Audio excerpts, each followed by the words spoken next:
Capítulo 16. Algumas advertências e observações conclusivas. Muitas pessoas zombam da ideia de que há uma ciência exata para enriquecer, presas à ideia de que a fonte de riqueza é limitada. Insistirão que as instituições sociais e governamentais devem mudar antes, para que um número considerável de pessoas possa ganhar mais subsistência. Mas isto não é verdade. É verdade que os governantes atuais mantêm o povo na pobreza, mas isto é porque o povo não pensa e não age de uma certa maneira. Caso o povo comece a agir como sugerido neste livro, nem os governantes, nem os sistemas industriais podem detê-lo. Todos os sistemas deverão ser modificados para acomodar o movimento de progresso. Caso o povo tivesse a mente próspera, teria a fé que poderia enriquecer e fosse adiante com o fixo propósito de enriquecer, nada poderia mantê-los na pobreza. Os indivíduos devem aderir ao certo modo, em qualquer era e sobre qualquer governo, e enriquecer. E quando um número considerável de indivíduos fizer isso, sob qualquer governo, causarão a mudança do sistema, de modo que será aberto o caminho para todos. Quanto mais pessoas ficarem ricas no plano competitivo, pior para os outros.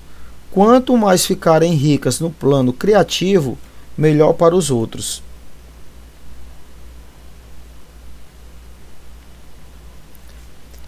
A salvação econômica das massas só se realizará quando um grande número de pessoas aplicarem o método científico estabelecido neste livro e enriquecerem. Estes mostrarão aos outros o caminho e inspiração, o desejo de vida real, com a fé que pode ser alcançada e com o propósito de alcançá-la. Para o presente, entretanto, é bastante saber que nem o governo sob o qual você vive, nem o sistema capitalista ou competitivo da indústria podem afastá-lo do enriquecimento. Quando você entra no plano criativo do pensamento, você ascende sobre todas estas coisas e torna-se cidadão de um outro reino. Sempre que recair nos velhos modos de pensamento, corrija-se imediatamente. Quando você passa a mente competitiva, você perde a cooperação da mente suprema. Não perca tempo planejando como você se encontrará com emergências possíveis no futuro, a não ser que as medidas necessárias possam afetar suas ações hoje. Você está comprometido em fazer o trabalho de hoje de modo perfeito e bem-sucedido, não com as emergências que podem surgir amanhã. Você pode resolvê-las quando vierem. Não se preocupe perguntando-se como você superará os obstáculos que podem aparecer no horizonte nos seus negócios, a menos que você veja claramente que seu curso poderá ser alterado hoje, a fim de evitá-los. Não importa o quão colossal uma obstrução possa parecer à distância, você verá que, seguindo do certo modo, ela desaparecerá à medida que você se aproxima, ou um caminho sob ou em torno dele aparecerá.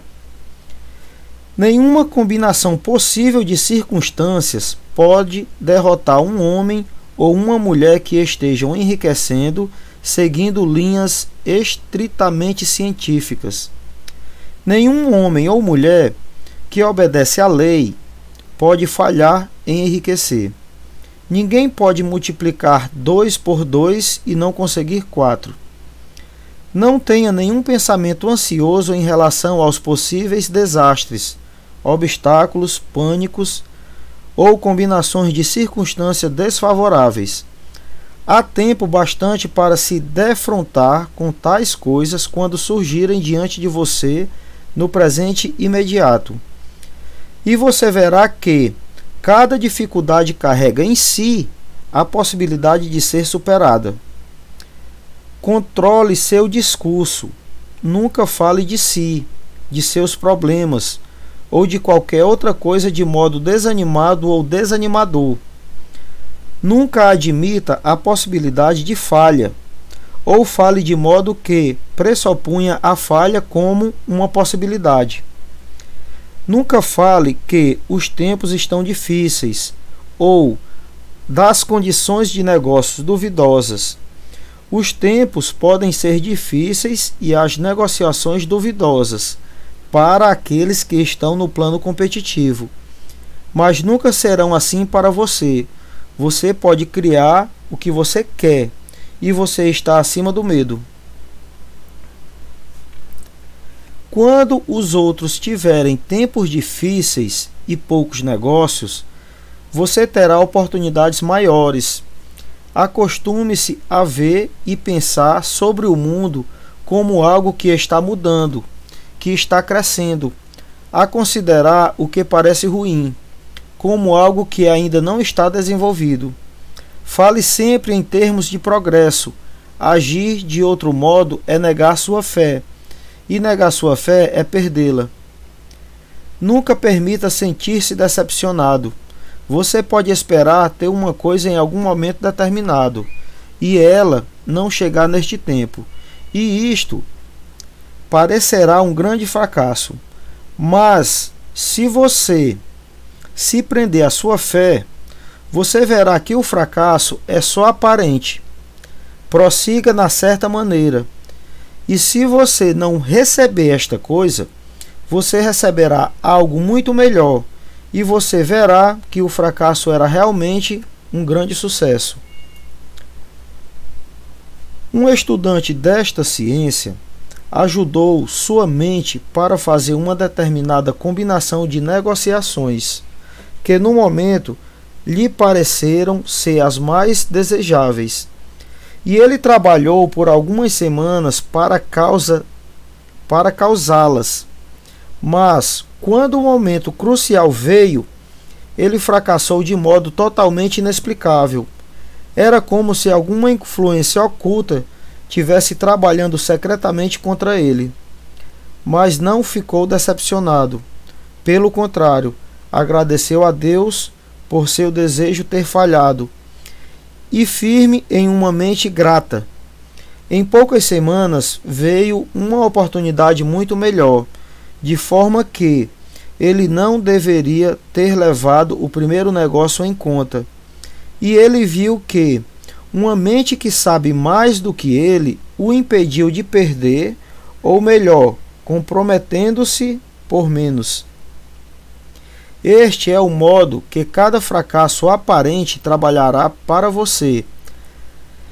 Se você mantiver sua fé e fixar seu propósito e for grato e fizer a cada dia tudo o que pode ser feito naquele dia, fazendo cada um ato separado de modo bem-sucedido. Quando você falha é porque você não pediu o bastante.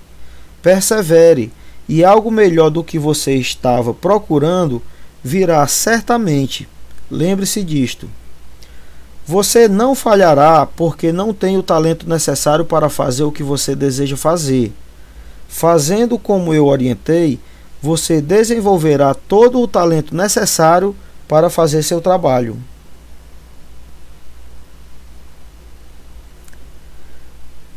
Não é o âmbito deste livro tratar da ciência do cultivo de talentos, mas é tão certo e simples quanto o processo de enriquecer. Entretanto, não hesite nem se abale pelo medo de que, quando você alcançar determinado ponto, você falhará pela falta de habilidade. Mantenha-se firme e quando você alcançar este lugar, a habilidade lhe será fornecida. A mesma fonte de habilidades que está aberta a você foi a que permitiu ao autodata Lincoln fazer o maior e melhor governo já realizado por uma única pessoa. Você pode atrair para a sua mente toda a sabedoria que há e usá-la quando se encontrar com as responsabilidades que serão colocadas diante de você. Prossiga na fé total. Estude este livro. Faça dele seu companheiro constante até que você domine todas as ideias contidas nele. Quando você estiver firmemente estabelecido nesta fé, você estará bem para desistir de divertimentos e permanecer afastado dos lugares onde as ideias se opõem a ele. São pregadas em discursos ou sermões. Não veja literatura pessimista ou conflitante, nem argumente sobre o assunto. Passe a maior parte do seu tempo de lazer contemplando sua imagem e cultivando a gratidão, e lendo este livro. Ele contém tudo o que você necessita saber sobre a ciência de enriquecer, e você encontrará todos os fundamentos resumidos no capítulo seguinte.